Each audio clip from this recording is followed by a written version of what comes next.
নুয়ে গেছে মাথা, রয়ে গেছে অহংকার। মৃত্যুর সময়ও তার অহংকার কমেনি। তার অহংকার ভিত্তি ছিল কত মজবুত। অহংকার মানুষকে ধ্বংস করে, আর এই অহংকারই আবু জাহেলকে ধ্বংস করেছে।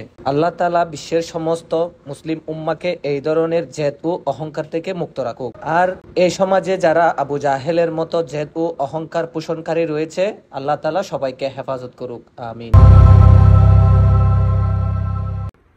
আসসালামু আলাইকুম, সবাই কেমন আছেন? আশা করি সবাই ভালো আছেন, সুস্থ আছেন। দেশ দেশের বাইরে যে যেখান থেকে আমাদের ভিডিওটা দেখছেন, সবাইকে আমাদের পক্ষ থেকে আন্তরিক শুভেচ্ছা, অভিনন্দন।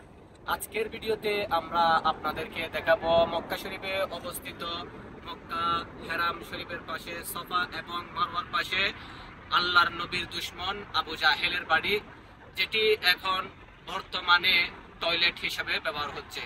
ভিডিওটি আপনারা শুরু থেকে শেষ পর্যন্ত দেখতে থাকুন।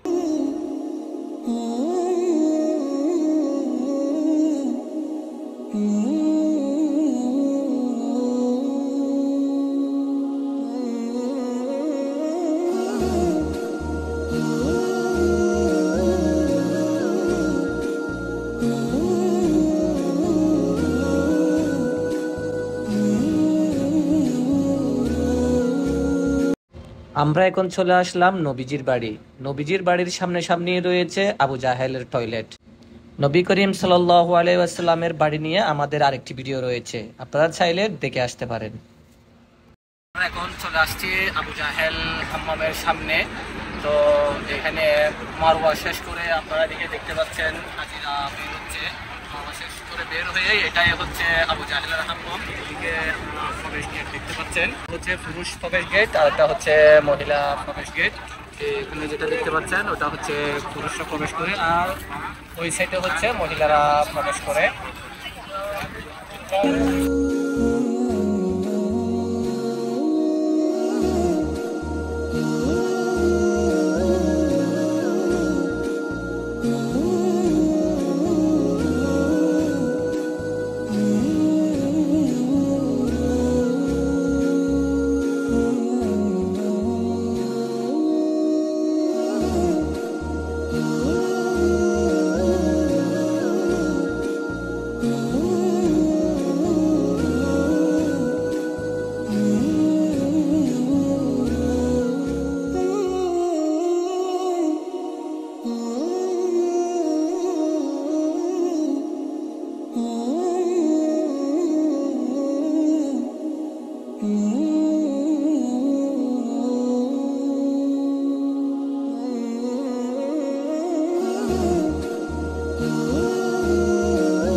আমরা এখন আছি আবু জাহেলের টয়লেটের ভিতরে। এখানে রয়েছে হাজার হাজার টয়লেট।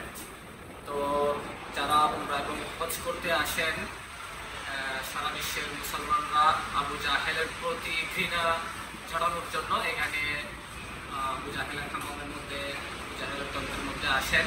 তো যে হচ্ছে নবী করিম সাল্লাল্লাহু আলাইহি ওয়াসাল্লামের দুশমন, আল্লাহ এবং ইসলামের দুশমন, মুসলমানদের দুশমন, যিনি সব সময় নবী করিম সাল্লাল্লাহু আলাইহি ওয়াসাল্লামকে কষ্ট দিতেন এবং নবী করিম সাল্লাল্লাহু আলাইহি ওয়াসাল্লামকে নির্যাতন করছেন, তার বাড়িটা এখন টয়লেট হিসাবে ব্যবহার হচ্ছে।